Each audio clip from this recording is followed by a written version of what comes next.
I love Mohammad, I love Mahadev. बताइए, महादेव पूजा का विषय है कि लव का विषय है? ये महादेव की अवमानना है। मोहम्मद की हमको नहीं पता है, मोहम्मद वाले जाने। ये महादेव का असम्मान है, महादेव का अपमान है। महादेव के साथ ऐसी भाषा का प्रयोग हम लोग नहीं करते हैं।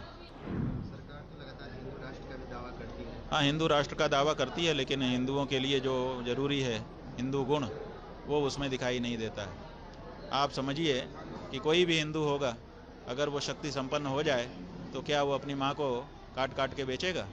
ऐसा तो नहीं हो सकता।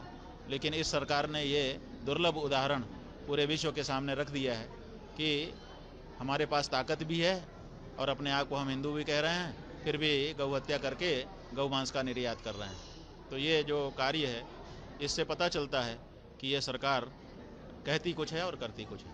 चुनावी साल है, वाद विवाद का दौर है। इस बीच उत्तर प्रदेश में जो I love Mohammad, I love Mahakal का भी विवाद शुरू हुआ, हिंसा हुई। क्या लगता है, चुनाव को लेकर हो रहा है या फिर साजिश? ये असली मुद्दों से जनता का ध्यान भटकाने के लिए। I love Mohammad, I love Mahadev. बताइए, महादेव पूजा का विषय है कि लव का विषय है? ये महादेव की अवमानना है। मोहम्मद की हमको नहीं पता है, मोहम्मद वाले जाने। लेकिन महादेव, आई लव महादेव कहना क्या महादेव का सम्मान है कि अपमान है? ये महादेव का असम्मान है, महादेव का अपमान है।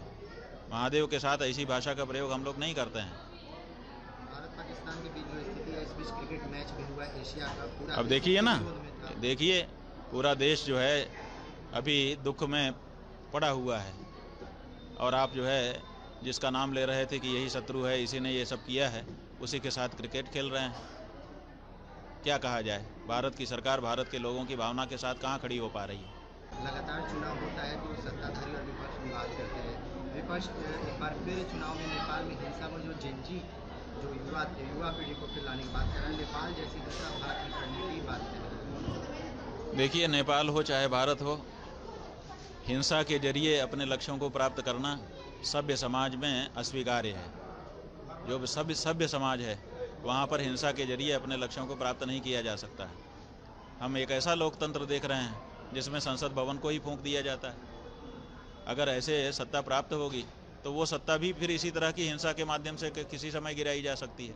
इसलिए नेपाल में जो कुछ हुआ वो दुर्भाग्यपूर्ण है। किसी भी देश को अपनी सभ्यता को दांव पे लगा करके उसकी नकल नहीं करनी चाहिए, भारत को तो विशेष रूप से। अगर आपके पास उंगलियों में आपकी ताकत है, आप अपनी उंगली में ताकत को क्यों नहीं पहचान रहे हो? जब चुनाव आए आप क्रांति कर दो बटन दबा करके। तो जब बटन दबा करके आपको क्रांति करने का मौका है तो आप हिंसा का क्यों सहारा लेंगे? वोटर वेरिफिकेशन हुआ, घुसपैठियों का मुद्दा भी बना रहा। भाई, घुसपैठिए किसकी सरकार के समय में आ गए? उस सरकार को पकड़ा जाना चाहिए और उस सरकार को अपनी जिम्मेदारी स्वीकार करना चाहिए जनता के सामने आकर के कि मेरे सरकार के समय में घुसपैठिए आ गए। क्यों नहीं आपने उनको रोका? आप सरकार में बैठे थे, आपके रहते हुए कैसे घुसपैठिए आ गए? और आ गए तो आप उसको जिम्मेदारी लीजिए।